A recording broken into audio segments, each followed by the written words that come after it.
আজকে আমরা অ্যাকাউন্টিং ইকুয়েশনের অনলাইন ক্লাসে 8 নাম্বার ম্যাথের ইকুয়েশনের পাশাপাশি আমরা ফাইন্যান্সিয়াল স্টেটমেন্টটা আমরা কমপ্লিট করব। আমার কথা কি শোনা যায়? স্যার।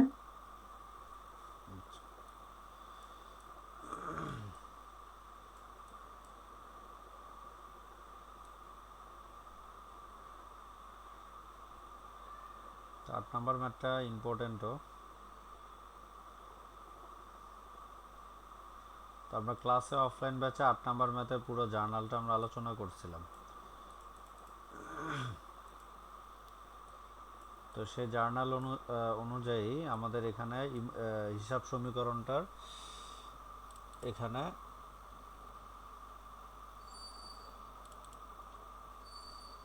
টোটাল 89,200 হবে। তো অ্যান্সার দেওয়া থাকলে ওখান থেকে তোমরা মিলিয়ে নিও। তো এভাবে আমাদের হিসাব সমীকরণে অ্যাসেট পাশে অ্যাকাউন্ট হবে কয়টা? টোটাল 6টা। লাইবিলিটিস এবং ওনার্স ইকুইটির পাশে হবে 3টা, সেই জাবেদা অনুযায়ী। তো এভাবে 89,200 টাকা আমাদের এই হিসাব সমীকরণ অ্যামাউন্টস মিলবে।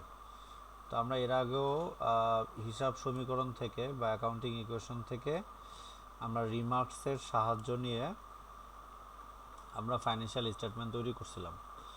এখন এই অঙ্কটা বা এই কোম্পানিটা তো এর আগে আমরা যে কয়টা ফাইন্যান্সিয়াল স্টেটমেন্ট করছিলাম সে কোম্পানিটা ছিল সেবামূলক প্রতিষ্ঠানের। তো বাট আজকে যে ম্যাটটা করব সেটা তো আর সেবামূলক প্রতিষ্ঠান না, সে কাঁচামাল ক্রয় করে সে বিক্রি করে, তার মানে ক্রয় বিক্রয় করে। তো ক্রয় বিক্রয়কারী প্রতিষ্ঠানের ক্ষেত্রে আমরা বাংলা ইন্টারে জানতাম বিশদ আয় বিবরণী, সেটাকে আমরা এক ধাপ বিশিষ্টটা ব্যবহার করতাম সেবামূলক প্রতিষ্ঠানের ক্ষেত্রে, আর বহু ধাপ বিশিষ্টটা ব্যবহার করতাম ক্রয় বিক্রয়কারী বা উৎপাদনমুখী প্রতিষ্ঠানের ক্ষেত্রে বহু ধাপ বিশিষ্টটা অ্যাপ্লাই করব। তো যেহেতু আমাদের এই অঙ্কটা ক্রয় বিক্রয়কারী প্রতিষ্ঠানের, তো আমরা বহু ধাপ বিশিষ্ট বিশদ আয় বিবরণী বা ইনকাম স্টেটমেন্ট করব। তো বহু ধাপ বিশিষ্ট বিশদ আয় বিবরণীটা বা ইনকাম স্টেটমেন্টটা দেখতে কেমন সেটা আমরা অলরেডি ইন্টারে থাকতে আমরা দেখছি। তারপরও আমি এটা ইংলিশে ধাপগুলো আমি একটু পরিচিত করাই দিই। তো শুরুতেই আমরা কি করতাম, এই যে এখানে একটা আমরা ফাইন্যান্সিয়াল স্টেটমেন্ট চ্যাপ্টারের চার্টটা আমি তোমাদের সাথে শেয়ার করতেছি, যে income statement multiple step, manufacturing oblique trading company, যারা ক্রয় বিক্রয়কারী কোম্পানিকে ট্রেডিং কোম্পানি বলে, উৎপাদনমুখী প্রতিষ্ঠানকে ম্যানুফ্যাকচারিং কোম্পানি বলে। তো তাদের মাল্টিপল স্টেপ ইনকাম স্টেটমেন্টটা শুরুতে কি আসে, পরিচালন আয় বা অপারেটিং ইনকাম দিয়ে শুরু হতো। সেখানে প্রথমে কি আসতো, সেলস আসতো বা বিক্রয়। তো বিক্রয় আনতাম, তার থেকে আমরা কি করতাম, বিক্রয় ফেরত, সেলস রিটার্ন, বিক্রয় বাট্টা থাকলে বাদ দিতাম। আবার যদি নতুন করে কোনো ধারে ক্রয় থাকতো, বিক্রয় থাকতো, তাহলে সেটা যোগ করে আমরা নিট সেলস আমরা অ্যামাউন্টটা বের করে নিয়ে আসতাম। এরপরে কস্ট অফ গুডস সোল্ড বাদ দিতাম। তো কস্ট অফ গুডস সোল্ডের বাংলা সম্পর্কে আমরা কি জানি, বিক্রিত পণ্যের ব্যয়। তো বিক্রিত পণ্যের ব্যয় করতে গেলে প্রথমে কাকে আনি, প্রারম্ভিক মজুত পণ্য, যেটা ওপেনিং স্টক অফ ইনভেন্টরি আসে। তারপরে পারচেস আমরা আনতাম বা ক্রয়, ক্রয় থেকে ক্রয় ফেরত, ক্রয় বাট্টা, নতুন করে ধারে কোনো ক্রয় থাকলে সেগুলা প্লাস মাইনাস করে আমরা কাকে পাই, নিট পারচেস। তো নিট পারচেস যদি হয় তাহলে এখানে কি হবে, ডিরেক্ট এক্সপেন্স। হ্যাঁ, তাহলে অ্যাড হবে কি, ডিরেক্ট এক্সপেন্সগুলো আমাদের যোগ হবে। হ্যাঁ, তো নিট পারচেসের পর প্রত্যক্ষ যে খরচ, যেমন প্রত্যক্ষ খরচগুলোর ভিতরে কি হতে পারে, মজুরি, ট্রান্সপোর্টেশন, ইম্পোর্ট ডিউটি, শিপিং। আচ্ছা, আমি এগুলা সম্পূর্ণটা আলোচনা করতেছি না, জাস্ট হেডিংগুলা, যাতে করে আমাদের ওখানে ম্যাথটা বুঝতে সহজ হয়। তো নিট পারচেসের পর প্রত্যক্ষ খরচগুলো যোগ করি। তারপরে সবার লাস্টে কি করি, ক্লোজিং স্টক অফ ইনভেন্টরি বা ফিনিশ গুডসটা আমরা বাদ দিই, সমাপনী মজুত পণ্য বাদ দিলে আমরা finally cost of goods sold পাই। সেই কস্ট অফ গুডস সোল্ডটাই আমরা নিট বিক্রয় থেকে বাদ দিলে গ্রস প্রফিট বা মোট লাভ পাই। তো এগুলো আমরা মোটামুটি জানি। তার থেকে আবার বাদ দিই কাকে, পরিচালন ব্যয় বা ইংলিশে বলা হয় অপারেটিং এক্সপেন্স। তো পরিচালন ব্যয়কে আবার দুইটা ভাগে ভাগ করা হয়েছে, একটা হচ্ছে অফিস অ্যান্ড অ্যাডমিনিস্ট্রেটিভ এক্সপেন্স, আর একটা হচ্ছে সেলিং অ্যান্ড ডিস্ট্রিবিউশন এক্সপেন্স। তো এই খরচগুলোকে আমরা আলাদা আলাদাভাবে দেখিয়ে আমরা টোটাল ইনকাম ফ্রম অপারেশন আমরা বের করি কার কাছ থেকে বাদ দিয়ে, টোটাল অপারেটিং এক্সপেন্সকে আমরা নিট গ্রস প্রফিট থেকে বাদ দিলে আমরা ইনকাম ফ্রম অপারেশন বা অপারেটিং প্রফিট আমরা পাবো। এরপর আমরা বাদ দেব কি, যোগ করবো কি আদার ইনকামগুলো। তো আদার ইনকাম বলতে বোঝায় আমাদের প্রতিষ্ঠানের নির্ধারিত ইনকামের বাইরের যে ইনকামগুলো আসে সেগুলোকে আমরা আদার্স ইনকাম। তো এগুলো মোটামুটি মানে আমরা এই হেডিংগুলো আমি আপাতত আলোচনা করতেছি না, জাস্ট দ্রুত করি। তারপরে হচ্ছে কি আদার্স এক্সপেন্সগুলো আবার আমাদের কি করতে হয়, বাদ দিতে হয়। এগুলো প্লাস মাইনাস করে, যদি প্লাস হয় প্লাস আর মাইনাস হলে মাইনাসের পরিমাণ বেশি হলে মাইনাস করলে আমরা net profit before tax and commission পাই, যেটা বাংলায় বলা হয় কর পূর্ববর্তী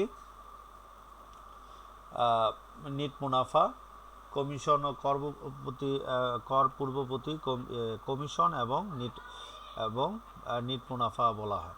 তো এরপর যদি আমাদের ম্যানেজারের কমিশন থাকে কমিশনটা বাদ দিব, তারপর ট্যাক্স থাকলে ট্যাক্স বাদ দিব, তারপর আমরা finally NEET profit after tax পাবো। তো এই চারটা মোটামুটি আমরা জানি। তো এবার আসি যে আমরা যেই হিসাব সমীকরণটা করলাম, তো এই যে ইনফরমেশন থেকে আমরা এখন এই ইনকাম স্টেটমেন্ট আমাদের করতে বলছে, সেই ইনকাম স্টেটমেন্টটা করি। তো শুরুতে আমরা দেখে আসছিলাম যে অপারেটিং ইনকাম দিয়ে ম্যাথটা স্টার্ট হয়। তো অপারেটিং ইনকাম বলতে সবার আগে কে আসে, যেমন এই যে এখানে অপারেটিং ইনকাম সেলিং ট্রেডার্স, আমরা কোম্পানির নাম দিব income statement for the month ended 31 জানুয়ারি 2010। তো প্রথমে আমাদের কি আনতে হবে, আমাদের সেলসের পরিমাণ আনতে হবে। সেলস হচ্ছে আমাদের 50,000 টাকা। তো সেলস কি কোথায় ছিল, এই যে এখানে 22,000 ছিল। হ্যাঁ 22,000। এখন এই 50,000 বলতে আমরা ধারে বিক্রয়কে বুঝাই। তো এখানে এই জানুয়ারির 14 তারিখে বিক্রয়টা হয়েছে। তো বিক্রয় হয়েছে আমাদের ধারে, এর ভিতরে দেনাদার কি ছিল 50,000। তারপর আমাদের মজুদ পণ্যটা কমছে কত, 28,000 মার্চেন্ডাইজিং ইনভেন্টরি, আর আমাদের প্রফিট হয়েছিল কত, 22,000। তো আমরা 22,000 আনবো না, আমরা সরাসরি ধারি যে বিক্রয়টা আসছে সেটাকে আমরা সেলস হিসাবে আনবো। তো এই জন্য আমরা স্পষ্ট করে তোমাদের বোঝার জন্য অ্যাকাউন্ট রিসিভেবল ব্র্যাকেটে বলে দিছি, যাতে করে বুঝতে সহযোগিতা হয় যে আমরা অ্যাকচুয়ালি বিক্রি করছি 50,000 টাকায়, যার ভিতরে মজুদ পণ্যের হিসাব লাভও ছিল। তো সেলস আমাদের 50,000, তার থেকে আমরা কি বিক্রিত পণ্যের ব্যয় বাদ দিব। তো আমাদের এই অঙ্কে তো আহামরি কোনো ঝামেলা নাই। এখানে বিক্রিত পণ্যের ব্যয় বলতে এই যে ক্রয় মূল্য, এই কাঁচামালের ক্রয় মূল্যটাকে আমরা বিক্রিত পণ্যের ব্যয় বা কস্ট অফ গুডসোল বলবো। তো যে লেস্ট কস্ট অফ গুডসোল, এই 28,000 যদি আমরা বাদ দেই তাহলে আমরা গ্রস প্রফিট 22,000 আমরা পেয়েছি। তো এই ট্রিটমেন্টটা তোমরা বুঝছো কি? স্যার, হ্যাঁ বলো। স্যার এটা বুঝি না এই জায়গাটা। আচ্ছা, আমরা নর্মালি বিক্রি করছি এই 14 তারিখে, জাবেদার দিকে যা খাও, এই 14 তারিখে আমরা জাবেদাটা কি দিয়েছি, আমরা 14 তারিখে আমরা বিক্রি করছি না। স্যার আমাদের হ্যাঁ যেহেতু, স্যার আমাদের বিক্রয় তো হচ্ছে মালিকানা সত্ত্বে বসে, কিন্তু এখানে দেনাদার থেকে কিনে নিলাম।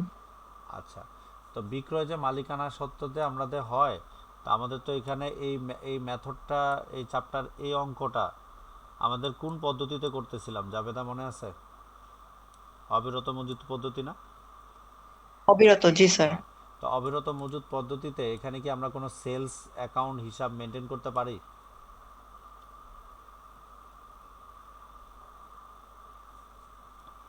যে জানি না তো স্যার। না, সেলস অ্যাকাউন্ট এখানে নাই। এখন সেলস হয়েছে মূলত এই যে অ্যাকাউন্ট রিসিভেবলকে আমরা এই এই যেই টাকায় বিক্রি করছি, তো বিক্রি করছি 50,000 টাকা, তাহলে আমাদের সেলসের অ্যামাউন্ট হবে কত, 50,000। এই যেখানে বলা আছে যে মার্চেন্ডাইজ সেলস অন অ্যাকাউন্ট 50,000, তাহলে বিক্রয়ের মূল্যটা কত, এখানে কত হবে, 50,000 না? 50,000। হ্যাঁ তো, জি স্যার। এবং এটার ক্রয় মূল্য কত আছে, 28,000। তাহলে ক্রয় 28,000। মূল্যটাকেই আমরা বলবো বিক্রিত পণ্যের ব্যয়, কারণ এই অঙ্কে তো আর অন্য কোনো খরচ নাই, যে ক্রয় পরিবহন মজুরি আবিজাবি তো কিছু নাই। তার মানে এই বিক্রয় হবে 50,000 এবং এটার বিক্রিত পণ্যের ব্যয় হবে কত? 28,000। তো যার 28,000। হ্যাঁ, তো এটা অনুযায়ী তোমরা যদি জাবেদা অনুযায়ী চিন্তা করো, তারপরেও যদি চিন্তা করো, তাহলে এখানে তো সেলস লেখা যায় না, বাট সেলসটা কার ভিতরে? দেনাদারের ভিতরে। দেনাদার। হ্যাঁ, জি, টোটাল সেলসের অ্যামাউন্টটা কার ভিতরে আছে? দেনাদারের ভিতরে। দেনাদারের হ্যাঁ, ভিতরে। এবং এই সেলসটা আমাদের এই অবিরত মজুদ পদ্ধতি বা পারপিচুয়াল পদ্ধতি অনুযায়ী সেলস আমরা লিখতে পারি না, ওইটাকে আমরা ভেঙে লিখে মার্চেন্ডাইজিং ইনভেন্টরি কমে যায়, পাশাপাশি প্রফিটটা আলাদাভাবে আমাদের দেখানো হয়। এই 28 আর 22 মিলেই হচ্ছে টোটাল সেলস। ক্লিয়ার? তো যার কারণে আমাদের এখানে দেখো যে আমরা ইনকাম স্টেটমেন্ট যখন করতেছিলাম, তখন এই যে সেলস আমরা দেখাইছি ব্র্যাকেটে কি দিছে তোমাদের বুঝার সুবিধার্থে, অ্যাকাউন্টস রিসিভেবল 50,000। এখন ক্লিয়ার? জি স্যার।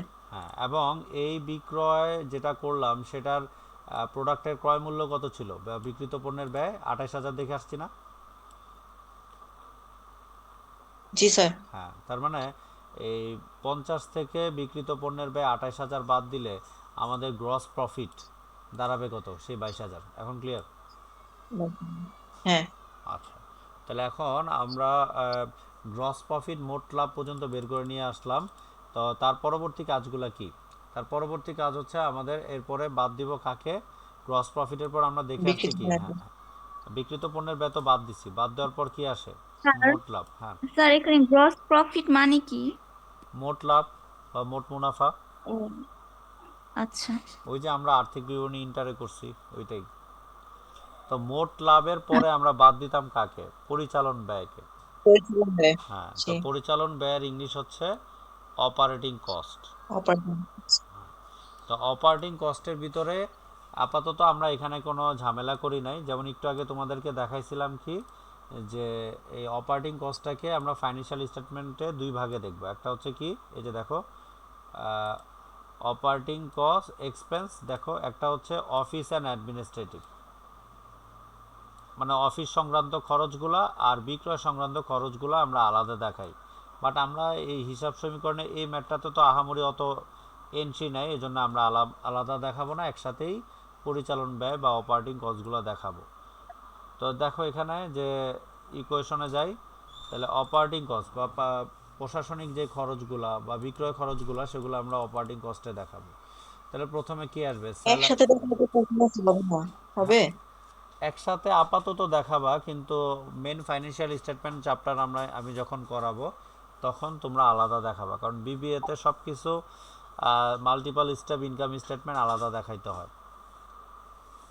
তো এখন আচ্ছা ঠিক আছে। আচ্ছা, এখন দেখো আমরা এখন আবার হিসাব সমীকরণের রিমার্কস থেকে এক্সপেন্সগুলো বের করে নিয়ে আসবো। দেখো স্যালারিজ অ্যান্ড এই অ্যাডভার্টাইজিং, তো এটা ছিল 2800 টাকা। তারপরে আসছে ইলেকট্রিসিটি। হ্যাঁ, ইলেকট্রিসিটি হচ্ছে 1,000। এক- হ্যাঁ, তারপরে হচ্ছে এখানে কিছু ডিসকাউন্ট আছে, হ্যাঁ, ডিসকাউন্ট প্লাস মাইনাস করে আসবে, পরে দেখাচ্ছি। তারপর হচ্ছে স্যালারি যাবে 1500, সাপ্লাইজ এক্সপেন্স আসবে, তারপর হচ্ছে কি রেন্ট এক্সপেন্স। তো যে কটা আমরা দেখলাম ওই কটা নিয়ে আসবো। তো এই যে দেখো যে স্যালারিজ আনলাম দুইটা যোগ করে, তারপরে হচ্ছে অ্যাডভার্টাইজিং এক্সপেন্স।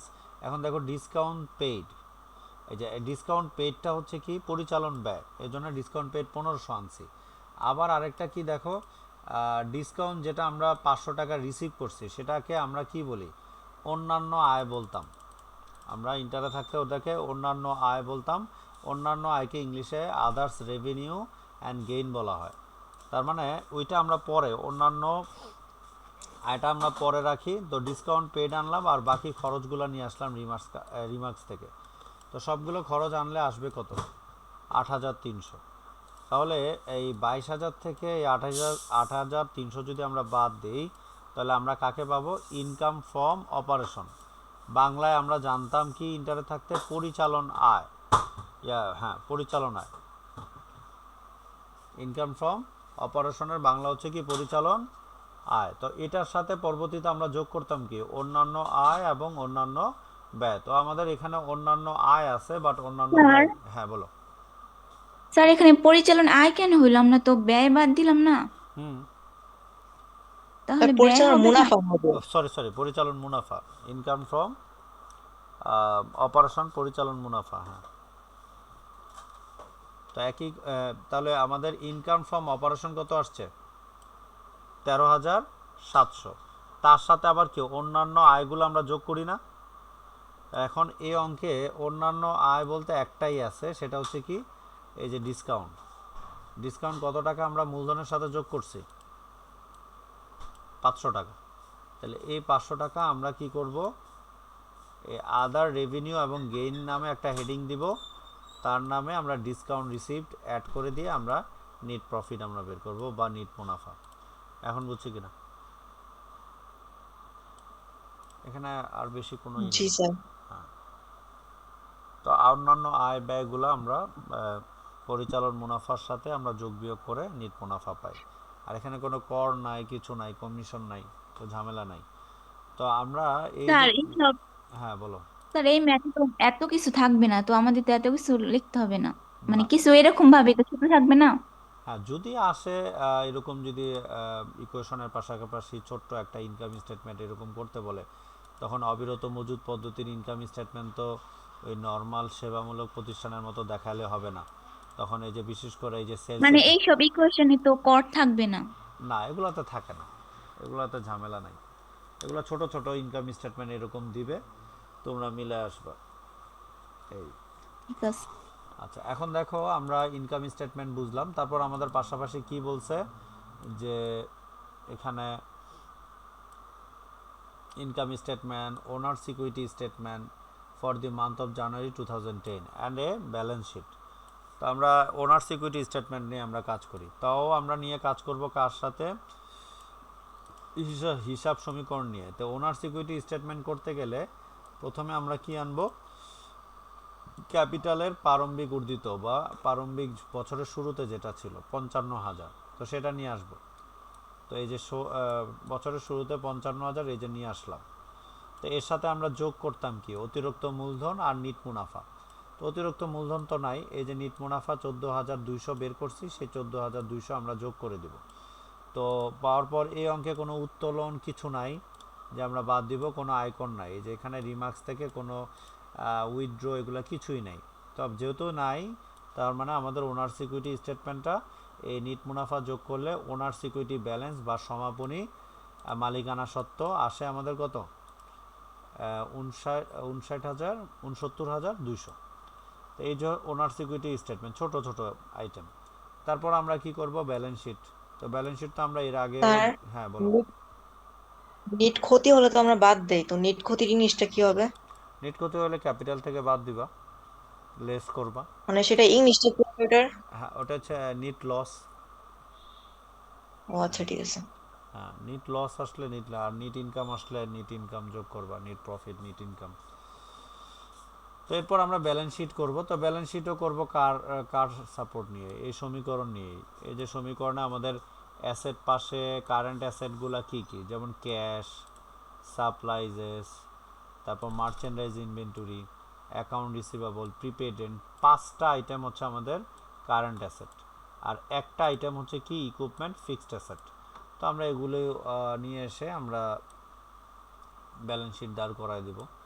তো এই যে যেমন অ্যাসেট, কারেন্ট অ্যাসেট, এই যে ক্যাশ 4টা আইটেম, আর হচ্ছে ইকুইপমেন্ট একটা আইটেম, টোটাল ওই যে 89,200। মজার বিষয় তো আমরা জানি যে হিসাব সমীকরণ আর ব্যালেন্স শিট হুবাহু সেম। হিসাব সমীকরণ যে অ্যামাউন্ট দেখাবে, ব্যালেন্স শিটও সে অ্যামাউন্টও দেখাবে। তো ব্যালেন্স শিটও আমরা কি করব? Liabilities and owner security statement দিয়ে প্রথমে আনবো কাকে? Current liability. তো কারেন্ট লাইবিলিটির ভিতরে আমরা ওই ইকুয়েশনেই যাব। তো ইকুয়েশনে আমাদের কারেন্ট লাইবিলিটি দুইটা, একটা হচ্ছে অ্যাকাউন্টস পেয়েবল আর হচ্ছে কি নোট পেয়েবল। তো 10,000 10,000 20,000, আর একটা হচ্ছে ক্যাপিটাল। তো ক্যাপিটাল লাস্টের অ্যামাউন্টটা আমরা নিয়ে নিব।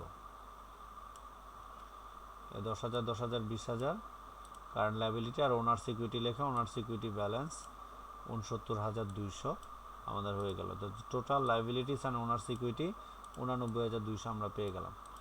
তো মোটামুটি আমরা ব্যালেন্স শিটটা বা ফাইন্যান্সিয়াল স্টেটমেন্ট করা বুঝে মানে বুঝছি তো নাকি?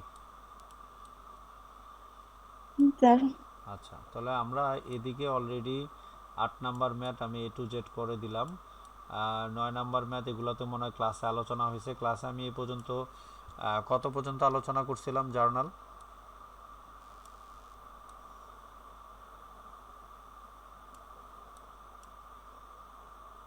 12 পর্যন্ত স্যার।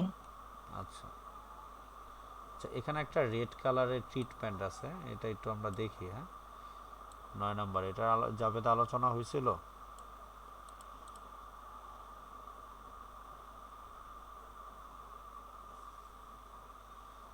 এটা কয় তারিখ? 21 তারিখ।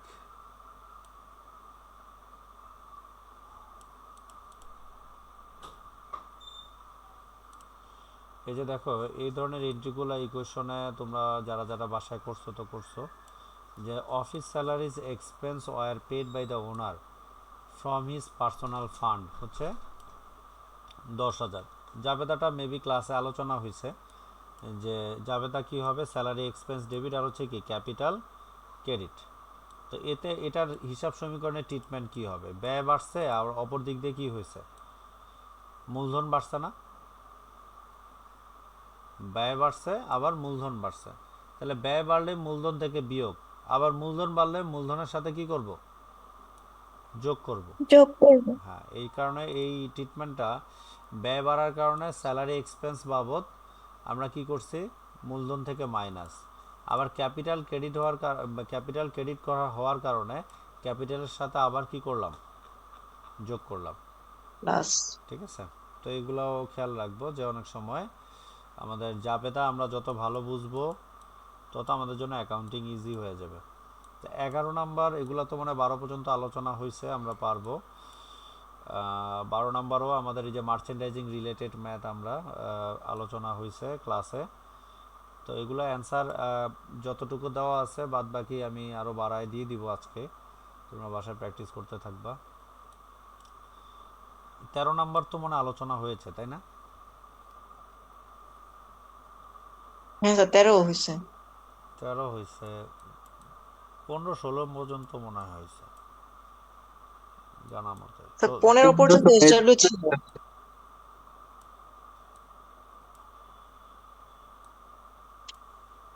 14 পর্যন্ত হয়েছে, 15 নাম্বার মনে হয় নাই। 15 নাম্বার হচ্ছে ওই যে মার্চেন্ডাইজিং রিলেটেড। তো স্যার 19 পর্যন্ত হয়ে গেছে, 19 পর্যন্ত। কি আলোচনা? হ্যাঁ। না, কখন দাগ- হইল? দাগানো আছে তো। না স্যার, এসডব্লিউ দিছিল, করানো তো হয়নি। আচ্ছা ঠিক ও আছে, তাহলে সমস্যা। হইতে পারে। আচ্ছা সমস্যা নাই, 19-20 পর্যন্ত 14 তোমরা। পর্যন্ত করাইছেন। আচ্ছা ঠিক আছে, আমার এতটুকু মনে আছে 14-15 হয়েছে, 15 আলোচনা করি নাই মনে আছে। তোমরা 20 পর্যন্ত সব কিছু করে ফেলবা, আমি আজকে 15 নম্বরটা আলোচনা করে দিই। এটাও অবিরত মজুদ পদ্ধতিতে যাবে দা। তো প্রথমেই দেখো যে এখানে হিসাব সমীকরণ করব। তো মিস্টার জামান সাহেব তার বিজনেস স্টার্টেড করেছিল, বিজনেস ব্রিঙ্গিং ইন টাকা হচ্ছে 1 লাখ টাকা ক্যাশ, ইনভেন্টরি হচ্ছে 2 লাখ টাকা, ফার্নিচার আনছে 1 লক্ষ টাকা এবং ইকুইপমেন্ট আনছে 1,70,000। তো আমরা তো সবাই জানি সবগুলা ডেবিট হবে আর ক্যাপিটাল কি হবে, ক্রেডিট হবে। তারপরে হচ্ছে আমরা এই ম্যাথে লক্ষ্য করব যে বিক্রির সময় কোনো ক্রয় মূল্য দেওয়া ছিল না। তো 4 নম্বরে দেখো যে 1 লাখ টাকা বিক্রি করছে এবং ক্রয় মূল্য ছিল 80,000, তার মানে এই ম্যাথটা আমরা অবিরত মজুদ পদ্ধতিতে জাবেদা দিব। তো 2 নম্বরে আসি, যে দেখো যে purchase goods on account 2 lakh. তো আমরা তো সবাই পারি যে মার্চেন্ডাইজিং ইনভেন্টরি ডেবিট আর হচ্ছে কি অ্যাকাউন্টস পেয়েবল ক্রেডিট। তারপর হচ্ছে 3 মান্থস রেন্ট 15,000 টাকা ওয়ার পেইড ইন অ্যাডভান্স। তো আমরা 3 মাসের ভাড়া অগ্রিম পরিশোধ করছি। তো জাবেদা তো এটাও আমরা পারি প্রিপেইড রেন্ট ডেবিট আর হচ্ছে কি ক্যাশ ক্রেডিট। তো আমি তো বলে যাচ্ছি, রেকর্ড হচ্ছে, সমস্যা নাই। তো এরপরে হচ্ছে কি সোল্ড গুডস ফর ক্যাশ হচ্ছে 1 লাখ টাকা। তো যেখানে আমাদের ক্রয় মূল্য হচ্ছে কত, 80,000। তো যেহেতু নগদে বিক্রি করছি তো আমাদের কাছে ক্যাশ আসবে 1 লাখ, তো ক্যাশ ডেবিট 1 লাখ। অপর দিক থেকে আমাদের মার্চেন্ডাইজিং ইনভেন্টরি কমবে হচ্ছে কত, 80,000। তো মার্চেন্ডাইজিং ইনভেন্টরি ক্রেডিট 80,000 আর লাভ হবে কত, 20,000। তাহলে এই যে এখানে যে profit on sales account credit হচ্ছে 20,000। তো আমরা এটিটা মোটামুটি আমরা সবাই এগুলা পারি।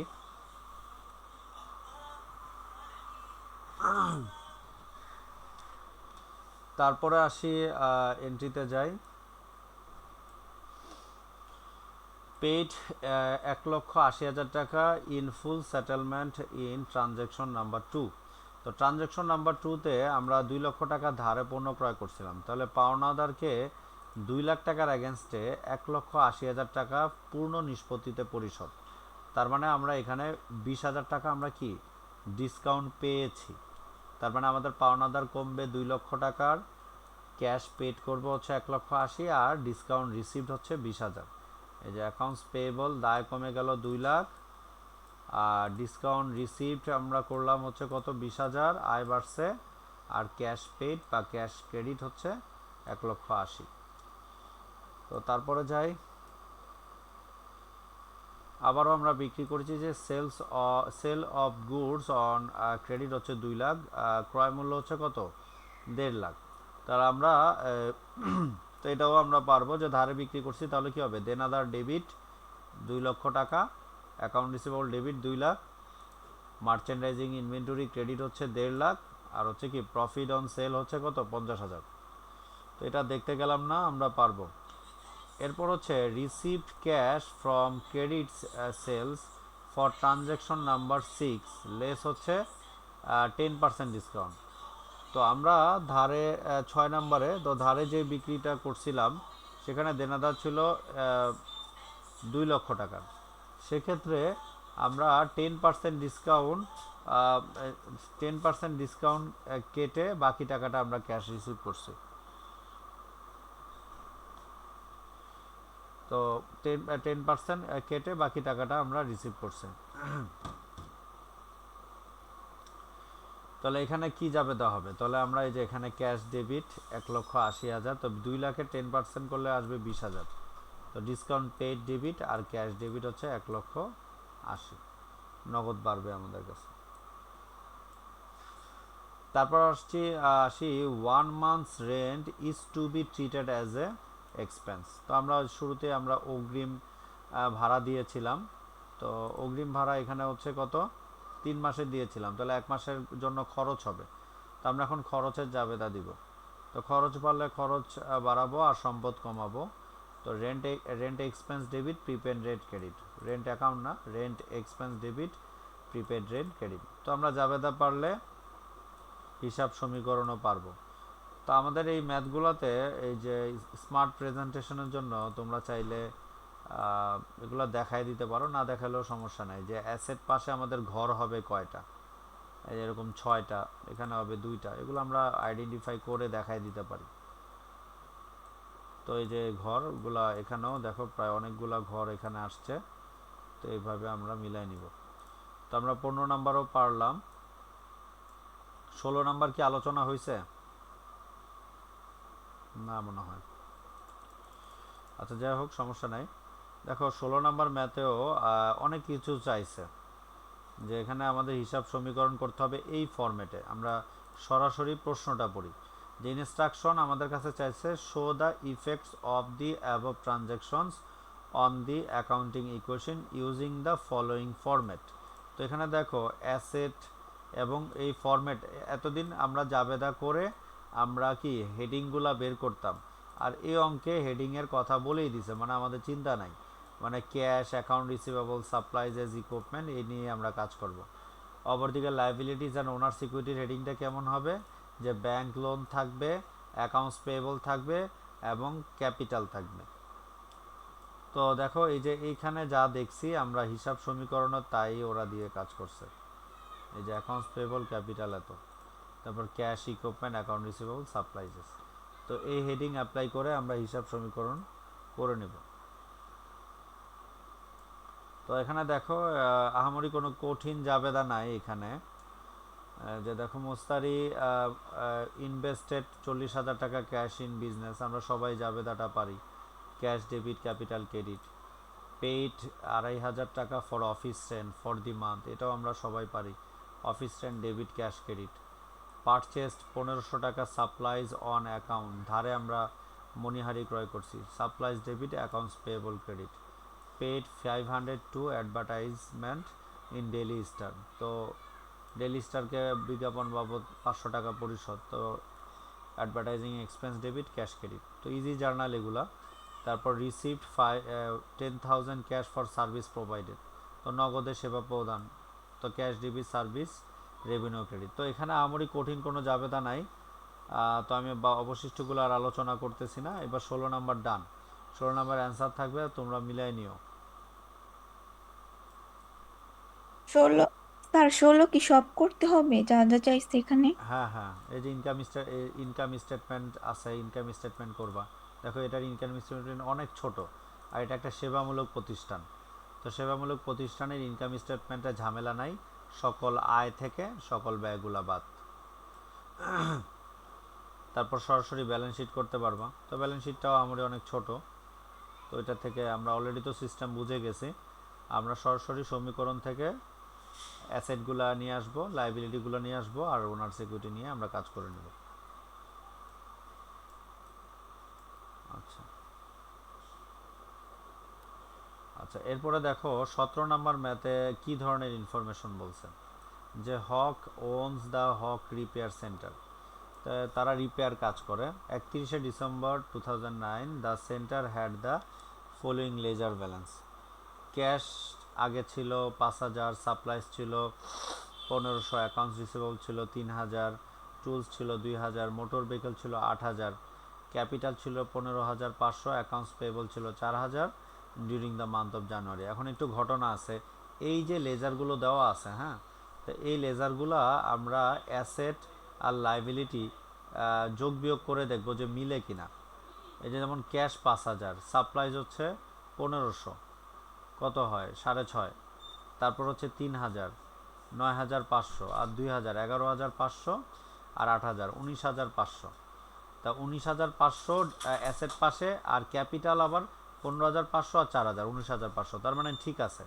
অনেক সময় এই যে লেজার ব্যালেন্সগুলো দেয়, এই লেজার ব্যালেন্সগুলো অনেক সময় কি ঠিক থাকে না, তখন কিন্তু হিসাব সমীকরণ মিলবে না, এটা তোমাদেরকে বলে রাখি। তো আমাদের এখানে ঠিক আছে, এই যে এখানে এই এই 5টা আইটেম যদি আমরা যোগ করি তাহলে 19,500, এই 2টা আইটেম যোগ করলে 19,500। তো ঠিক না থাকলে আমরা ওইটা খেয়াল রাখবো, ওইটা আমরা ক্যাপিটালের সাথে অ্যাডজাস্ট করে নিব, বা ব্যাংক ব্যালেন্সের সাথে অ্যাডজাস্ট করে নিব। কিভাবে করব যদি ভুল থাকে তখন? হ্যাঁ হ্যাঁ, ভুল থাকলে কিভাবে করব যদি ভুল থাকে উপরে? এখন ধরো বিশেষ করে ওরা ভুলটা ইচ্ছে করে দেয় হচ্ছে ক্যাপিটালের জায়গায়, ক্যাপিটালটা অনেক সময় দেয় না, বুঝতে পারছো?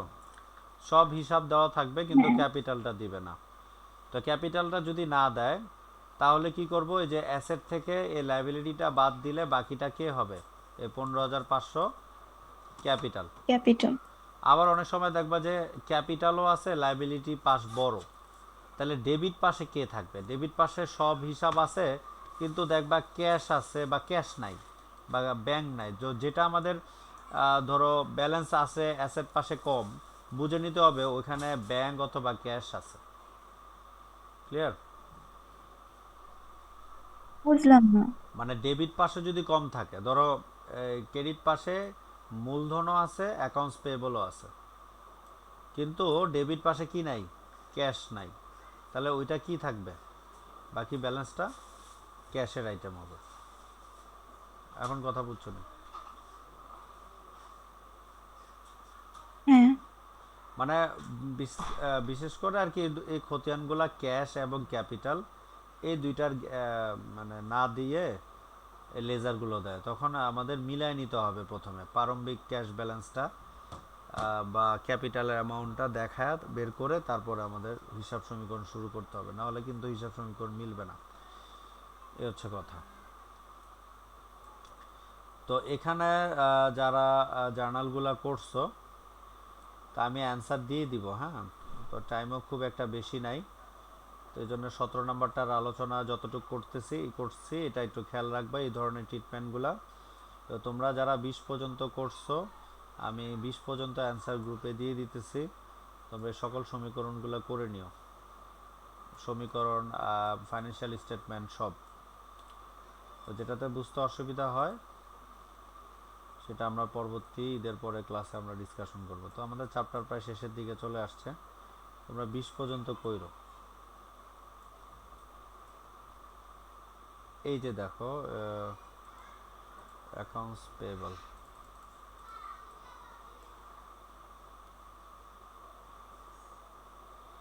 এই যে দেখো একটু আগে যে কথাটা বলছিলাম, এই যে ক্যাশ আছে, তারপরে হচ্ছে কি ক্যাশ আছে, প্লাম্বিং সাপ্লাইস আছে, টুলস আছে, ট্রাক আছে, তারপরে আবার কি the business uses plumbing supply the company 1000 টাকা for supplies previously purchased during the short period the service company completed this transaction. এই যে শুরুর দিকে যে আইটেমগুলো ছিল সেটার কি জাবেদা হবে, এই যে ক্যাশ অ্যাকাউন্ট 1000, 10,000, তারপর হচ্ছে কি প্লাম্বিং সাপ্লাইস 2000, টুলস ছিল 2000, ট্রাক ছিল 8000, এই সবগুলো যোগ করলে কত আসে, যে টাকা আসবে তার আরেকটা কি ছিল, সে কোম্পানিতে ঋণও ছিল কোম্পানিটা, সেই ঋণের জন্য অ্যাকাউন্টস পেয়েবল নামে একটা হিসাব আমরা দেখাই দিব। ওই যে 1000 টাকা ওইস। স্যার ঋণ কোথায় ছিল? হ্যাঁ হ্যাঁ, ঋণটা কোথায় ছিল? এই যে the business owes plumbing supply company, plumbing supply কোম্পানির কাছে 1000 টাকা ঋণ ছিল ফর সাপ্লাইজেস প্রিভিয়াসলি পারচেস, মানে পূর্বে মণিহারি ক্রয় বাবদ তারা ঋণী ছিল, তার মানে যাদের কাছে ঋণী ছিল তারা কি পাওনাদার, এজন্য হ্যাঁ। ওইটা ওই পাওনাদারকে আমরা এই যে এখানে দেখাই দিছি অ্যাকাউন্টস পেয়েবল ক্রেডিট 1000। ক্লিয়ার?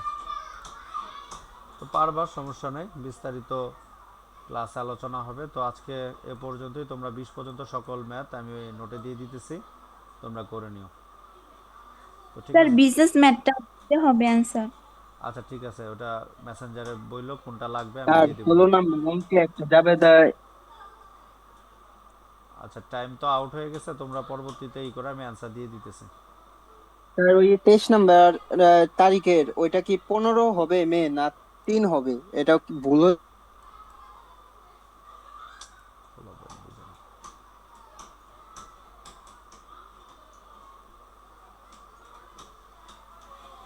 তো ঠিক আছে, আজকে এ পর্যন্তই, 20 পর্যন্ত সবাই করে নিও।